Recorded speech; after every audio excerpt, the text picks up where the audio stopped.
Hello అండి. అందరికీ నమస్కారం. ఈరోజు మళ్ళీ ఒక మంచి కథతో మీ ముందుకొచ్చేసాను. కథ పేరు 'సప్తపది'. ఈ కథను రచించిన వారు సౌమ్య నిట్టల గారు. ఇంకా కథ మొదలుపెట్టేస్తున్నానండి. ఇందుకే అమ్మాయిల్ని మా రోజుల్లో చదువుకుని ఉద్యోగాలు చేయనిచ్చేవారు కాదు. ఎంత పొగరు దానికి! ఒంటి మీదకి 30 ఏళ్ళు వచ్చినా ఇంకా అహం అనగలేదు. ప్రేమించా అని వచ్చిన నా బంగారు కొండతో ఇలాగే నా చేసేది. నచ్చకపోతే నచ్చలేదని చెప్పాలి. అంతోటి దాని అందానికి ఇక్కడ ఎవరూ దేవదాసులైపోరు. నా పిచ్చి తండ్రి మనసు ఎంత గాయపడిందో పాపం. అయినా ఆ పిల్లనని ఏం లాభం? నేను చెప్తూనే ఉన్న ఈ వెర్రి వెధవకి, ఎదురెళ్ళి చెప్పకురా అలుసైపోతావు, ఎవరో మధ్యవర్తితో వాళ్ళ పెద్దవాళ్లతో మాట్లాడిస్తే సరి అని వింటేనా? బంగారు కొండ నుంచి వెర్రి వెధవగా క్షణాల్లో డిమోట్ చెయ్యబడిన హర్ష తల్లి పెట్టిన టిఫిను చీవాట్లు తింటున్నాడు. ఇంకా ఏదో చెప్పుకుపోతోంది అతని తల్లి విశాలాక్షి. ఆవిడ పేరులో ఉన్న విశాలత్వం మాటల్లో భావాల్లో కనపడదు. మనసైతే ఇరుకు సందే. ఆ సందులో కొడుకు పట్ల హద్దుమీరిన మమకారం తప్ప ఇంకేమీ ఉండదు. హర్ష తండ్రి కుమార్ ఎప్పటిలా శ్రోతపాత్రని బహుబాగా పోషిస్తున్నాడు. 20లలో పెళ్ళయింది ఇద్దరికీ. 40 ఏళ్ళు కావస్తున్నాయి వారి దాంపత్యానికి. అంటే పెళ్ళి అయ్యాక గడిపిన జీవితమే ఎక్కువ. ఆయన స్వతహాగా మౌనంగా ఉండేవాడా లేక భార్య వల్ల అలా అయిపోయాడా తెలీదు. హర్ష కూడా తండ్రిలాగా పైకి మౌనంగానే ఉన్నా మనసు మాత్రం అల్లకల్లోలంగా ఉంది. ఏం తప్పు చేశాడు తను? ప్రపంచంలో అమ్మాయిలు తక్కువైపోయి అబ్బాయిలకి పెళ్లి కావడం కష్టంగా మారడం తన తప్ప? ఉన్న అమ్మాయిలు తను నచ్చలేదని రిజెక్ట్ చేయడం తన తప్ప? అసలు వాళ్ళకి నచ్చనట్టుగా తనని సాధారణ రూపురేఖలతో కన్నది వీళ్ళిద్దరే కదా. మంచి రంగు లేదు, కలగల మొహమూ కాదు. యవ్వనంలో గాడిదైనా బాగుంటుందని అంటారు. 35 దగ్గర పడుతున్న తనకి ఆ సొబగు లేదు. ఏదో గంతకి దగ్గ బొంత దొరకకపోతుందా అని ఆశపడ్డాడు. అది కూడా తప్ప. ఇంకా ఆశలన్నీ వదిలేసుకున్న తరుణంలో తమ కాలనీలోకి కొత్తగా వచ్చిన దాదాపు తన వయసే ఉన్న శైలజని చూసి ఇష్టపడ్డాడు. అది తప్ప. అన్ని విషయాల్లో లాగానే ఇది కూడా ఇంట్లో చెప్పి వద్దంటున్నా వినకుండా శైలజకి గౌరవంగా మనసులోని మాట చెప్పాడు. వీటన్నిటిలో తను చేసిన తప్పేంటి అసలు? ఆ అమ్మాయి కూడా మనసులో మాట అంత ఎమోషనల్గా చెప్తే అంత డ్రైగా బిహేవ్ చేస్తుందా? ఆమె ఇచ్చిన కాగితం ఇంకా అతని చేతిలోనే ఉంది. A4 సైజ్ కాగితం మీద ఏవో ప్రశ్నలు రాస్తున్నాయి. తనకి చదివే అవకాశం దొరకలేదు. తిన్నగా ఇంటికి తీసుకొచ్చేశాడు పేపర్. ఏది చూపించు ఆ కాగితం విసురుగా లాక్కుంది విశాలాక్షి. ప్రేమించా అని చెప్తే క్వశ్చన్ పేపర్ ఇస్తుందా? Question paper. ఈవిడొక రాజకుమారి, ఇదో స్వయంవరము. సిగ్గు లేకపోతే సరి. నాకర్థమయ్యిందిరా. ఇందుకే దానికి ఇన్నేళ్ళొచ్చినా పెళ్ళి కాలేదు. ఎవరొప్పుకుంటారు ఈ వెధవ యక్ష ప్రశ్నలకి సమాధానం ఇమ్మంటే? పేపర్ విసిరిగొట్టింది విశాలాక్షి. కుమార్ రీడింగ్ గ్లాసెస్ పెట్టుకుని ఆ పేపర్ చేతిలోకి తీసుకున్నాడు. ఆ పేపర్ ముక్క చదవటానికి అట్టే సమయం పట్టలేదు. యక్ష ప్రశ్నల్లా లేవే.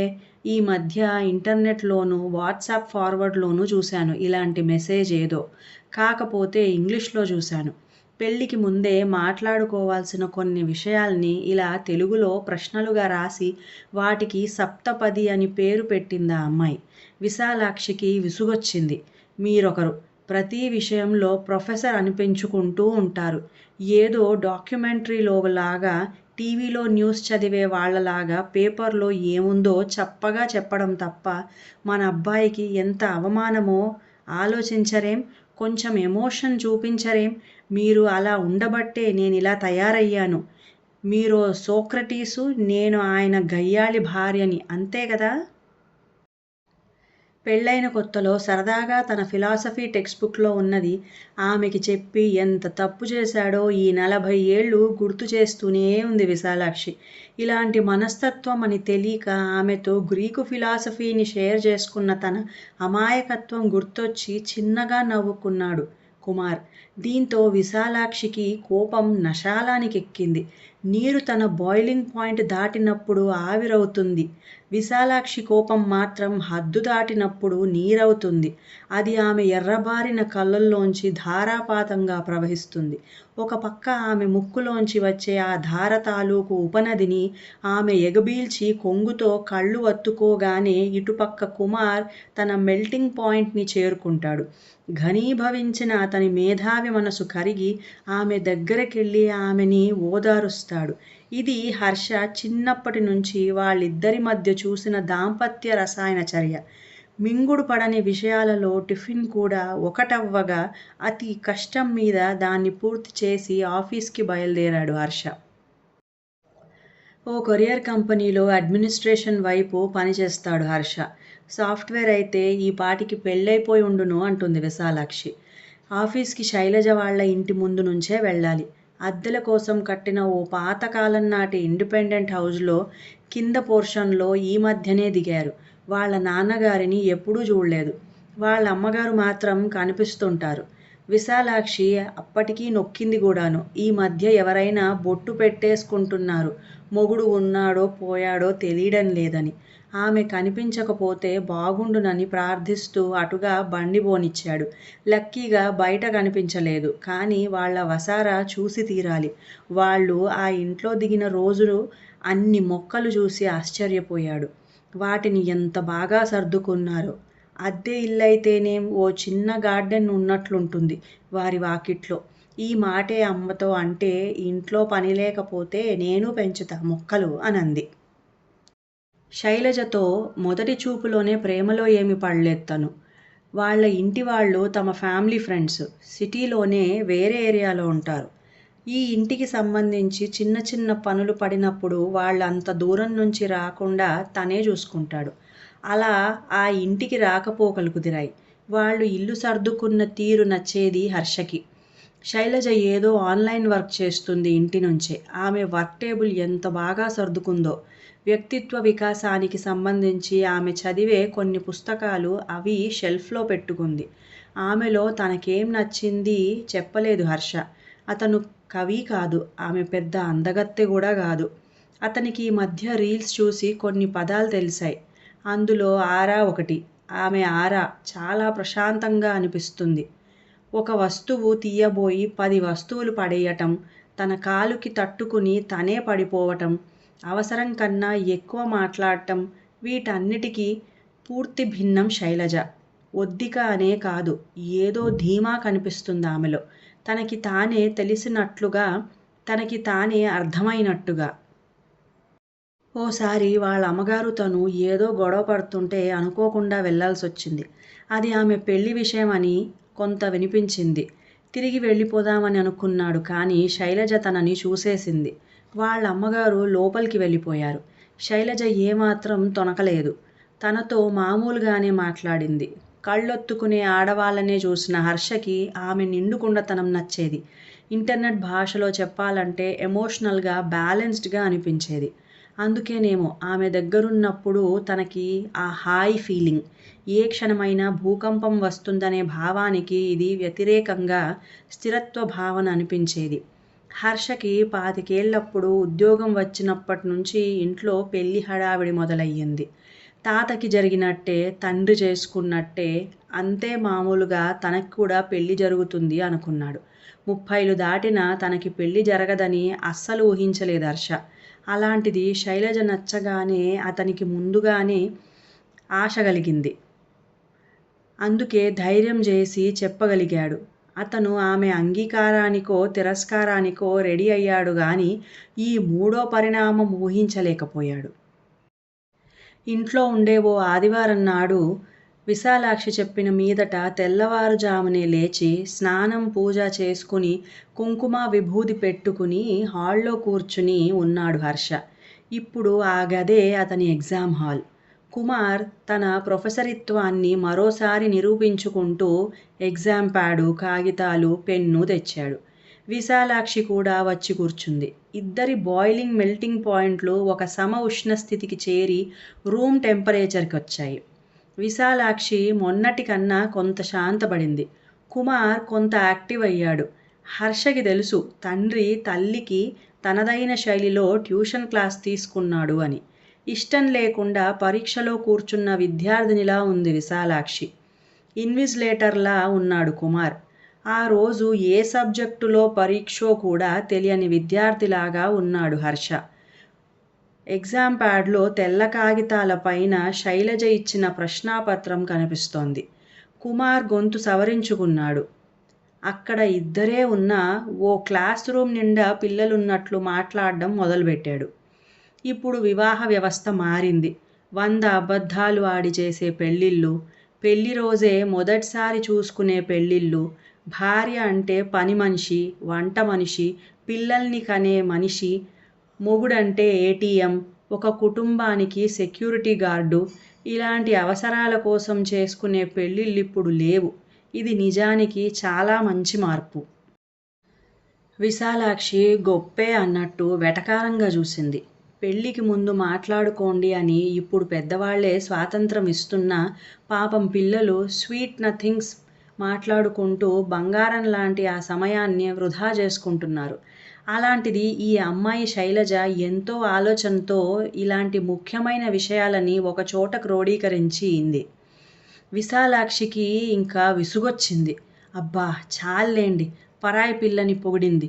నేను మీ సామాజిక శాస్త్రం లెక్చర్లు వినడానికి కూర్చోలేదు. పిల్లవాడి భవిష్యత్తు బాగుంటుంది అన్నారని అన్నీ సహించి కూర్చుంటున్నాను. ముందా పిల్ల ఏం అడిగిందో చెప్పండి. రీడింగ్ గ్లాసెస్ సరిచేసుకుని మొదటి ప్రశ్న చదివాడు కుమార్. మీ మీద ఉన్న ఆర్థిక బాధ్యతలేంటి? మీ ఆర్థిక అలవాట్లేమిటి? మీది ఖర్చు చేసే తత్వమా, దాచుకునే తత్వమా? పెళ్ళయ్యాక ఆర్థిక పరంగా నా నుంచి మీకున్న అంచనాలు ఎటువంటివి? హర్ష బుర్రలోకి ఈ ప్రశ్నలు చేరకముందే విశాలాక్షి కయ్యమని లేచింది. అనుకుంటూనే ఉన్నాను. చూడు ఈ పిల్ల ఎంత జానో. మగపెళ్ళి వాళ్ళం, కట్నం గిట్నం మాట్లాడాల్సిన వాళ్ళం. మనమే నోరు మూసుకుని ఉంటే ఈ పిల్ల చెలరేగిపోతోంది చూడండి. కుమార్ విశాలాక్షి వైపు చూశాడు. కాల్తున్న పెనం కింద బర్నర్ని సిమ్లో పెట్టినట్టు ఆ సమయానికి మాత్రం పొగలు దగ్గాయి విశాలాక్షిలో. హర్ష వైపు చూశాడు కుమార్. వచ్చిన జీతం వచ్చినట్లు తల్లి చేతిలో పెట్టే హర్షకి ఏ జవాబు తట్టలేదు ఆ ప్రశ్నకి. విశాలాక్షి ఇది అర్థమైనట్టు తర్వాత చెప్తాడులేండి, రెండోది చదవండి ముందు అనంది. కుమార్ అయిష్టంగానే రెండో ప్రశ్నకి మూవ్ ఆన్ అయ్యాడు. పెళ్ళయ్యాక అందరం కలిసే ఉంటామా? అలా కలిసి ప్రశాంతంగా ఉండే పరిస్థితులున్నాయా? దానివల్ల కలిగే సమస్యల్ని ఎలా ఎదుర్కోవాలనుకుంటున్నారు? విశాలాక్షి అందుకుంది. ఈ పిల్ల వేరు కాపురం పెట్టించకపోతే నా పేరు మార్చుకుంటాను. నన్ను వీడిని విడదీద్దామని చూస్తోంది. ఇంకా 3 ముళ్ళు పడకముందే. కుమార్ తలబట్టుకున్నాడు. హర్ష తల్లివైపు చూస్తూ ఉండిపోయాడు. శైలజ అడిగిన ప్రశ్నకి తల్లి మాటల్లో జవాబు వినిపించకనే వినిపించింది అతనికి. విశాలాక్షి కుమార్తో తల మీద నుంచి చెయ్యి తీయండి, మంచిది కాదంటారు. తర్వాత ఏం అడిగిందో యక్షిని. కుమార్ చదివాడు. పిల్లలు కావాలనుకుంటున్నారా? ఎంతమంది? పెంపకాల విషయంలో స్పష్టత ఉందా? ఎలాంటి విలువలతో పెంచాలనుకుంటున్నారు? విశాలాక్షి వెంటనే అమ్మా తల్లి, మేము చేస్తున్నాం సంసారాలు. ఇన్ని ఆరాలు మేమెన్నడూ తీసి ఎరగమమ్మా. దేవుడు పిల్లల్నిచ్చాడు, కన్నాం, మాకు ఒకణ్ణిచ్చాడు, కంటికి రెప్పలా సాకాం. గొంతు గద్గదమైంది విశాలాక్షికి. హర్ష తీవ్రమైన ఆలోచనలో పడ్డాడు. కుమార్ ఇది గమనించాడు. ఈసారి భార్య గదమాయించకుండానే 4వ ప్రశ్న చదివాడు. భార్యాభర్తల మధ్య గొడవల్ని ఎలా తీర్చుకోవాలని మీరు అనుకుంటున్నారు? విడిపోకుండా, ఒకరినొకరు ద్వేషించుకోకుండా, ఎప్పుడూ ఒకరే సర్దుకుపోకుండా సమస్యల పరిష్కారం వైపు నడిచేలా తగవులు తీర్చుకునే నైపుణ్యం మీలో ఉందా? హర్షకి ప్రశ్నల కంటే తల్లి ఏమంటుందో అనే టెన్షన్ పెరిగిపోయి కళ్ళు మూసేసుకున్నాడు. కానీ ఏంటో ఈసారి అక్కడి నుంచి సౌండ్ లేదు. తలెత్తి చూస్తే రెపరెపలాడే కాగితాల మీద పేపర్ వెయిట్ పెట్టినట్టు ఉంది విశాలాక్షి. ఆమె మౌనం కుమార్కి కూడా ఆశ్చర్యం కలిగించింది. ఇదే అవకాశంగా 5వ ప్రశ్న చదివాడు. మీ వ్యక్తిగత బలహీనతలేంటి? మీరు అందులో మార్చుకోగలిగినవి ఏంటి? మార్చుకోలేను అనేటివి ఏంటి? ఏ విషయంలో మీరు మీ భాగస్వామి సర్దుకుపోవాలని ఆశిస్తున్నారు? కుమార్, విశాలాక్షి కళ్ళు ఈ ప్రశ్నకి కలిశాయి. ఇద్దరూ ఏమీ మాట్లాడలేదు. ఈ ప్రశ్న ఇద్దరిలో పెళ్ళైనప్పటి నుంచి ఇప్పటి వరకు జరిగిన ఎన్నో సంఘటనలని, వాటి తాలూకు జ్ఞాపకాలని తట్టిలేపింది. అంతరాంతరాల్లో అలజడి పెరిగి నోరు పెగల్లేదు విశాలాక్షికి. కుమార్ బలంగా ఊపిరి తీసుకుని ఆరో ప్రశ్న చదివాడు. మీకు ఆరోగ్యపరంగా ఏమైనా సమస్యలున్నాయా? మీ అలవాట్లు ఎలా ఉంటాయి? మీ మానసిక ఆరోగ్యం పట్ల స్పృహ కలిగి ఉన్నారా? పెళ్ళయ్యాక మనం కుమార్ సంకోచించాడు. హర్ష తండ్రి వైపు చూశాడు. విశాలాక్షి కూడా చూస్తోంది. కుమార్ కొంచెం తటపటాయించాడు. దంపతుల మధ్య ఇంటిమసీ విషయంలో మీ అభిప్రాయం ఏంటి? భార్యని కేవలం ఒక సర్వీస్ అందించే వస్తువులాగా చూస్తారా? లేదా ఆమెని కూడా ఈ ఆనందంలో భాగస్వామిని చేస్తారా? విశాలాక్షి భ్రుకుటి ముడిచింది. ఇబ్బందిగా కలిగింది తన కుర్చీలో. హర్ష తలదించుకున్నాడు. ఆఖరి ప్రశ్న. మీ జీవితోద్దేశం ఏంటి? మీ కలలు, ఆశయాలు ఏంటి? మీకు ఆనందాన్నిచ్చేదేంటి? మీ గురించి మీతో ప్రయాణం చేసే భాగస్వామికి ఏం తెలియాలని మీరు అనుకుంటున్నారు? ఆ గదిలో నిశ్శబ్దం. ఫ్యాన్ గాలికి ఆ ప్రశ్నాపత్రం మాత్రం రెపరెపలాడుతోంది. ముగ్గురు మనుషుల్ని కుదిపేసేంత బరువైన ప్రశ్నలున్నా అది ఎలా తేలికగా ఉండగలుగుతోంది అనిపించింది హర్షకి ఆ క్షణంలో ఆ కాగితాన్ని చూస్తే. కుమార్ ఆ ప్రశ్నల కింద ఉన్న ఆఖరి వాక్యం చదివాడు. ఈ ప్రశ్నలే మన సప్తపది. వీలైనంత నిజాయితీగా మీరు వీటికి జవాబు చెప్పాలి. నేను చెప్తాను. అప్పుడు మనకి తెలుస్తుంది మనం ఒకరినొకరం సరో కాదో అని. మీ జవాబుల కోసం ఎదురు చూస్తుంటాను. నా జవాబులతో తయారుగా ఉంటాను. ఈ మాటకి విశాలాక్షి తలెత్తి చూసింది. ఓహో, ఆ అమ్మాయి కూడా చెప్తుందా అనుకుంది. ఆమె కోపం కొంచెం శాంతించింది. హర్ష మొహంలో మాత్రం శాంతి లేదు. పైపెచ్చు అతనిలో ఏదో తుఫాను రేగుతున్న సూచనలు కనిపిస్తున్నాయి. శైలజ ఇంటి వసారాలో పూల మొక్కల మధ్యలో సిట్అవుట్. 2 కుర్చీలు, మధ్యలో చిన్న మేజా బల్ల వేసి ఉంటాయి. పొద్దున్న అక్కడే కూర్చుని తల్లి కూతుళ్ళు కాఫీ తాగుతారు. ఈ సాయంత్రం మాత్రం అక్కడ శైలజ ఒక్కతే ఉంది. హర్ష వచ్చి మాట్లాడతానని మెసేజ్ పెట్టాడు. ఆమె తల్లి వారికి ప్రైవసీ ఇవ్వడానికి గుడికి వెళ్ళిపోయింది.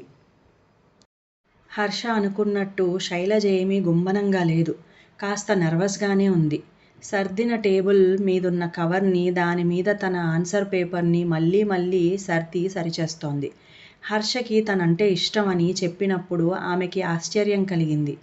అతనితో అప్పటికే కొంత సమయం గడిపింది కాబట్టి అతను మంచివాడని అర్థమయ్యింది. ప్రతి విషయం ఇంట్లో చెప్పే అతని అలవాటుకి నవ్వుకుంది కూడా.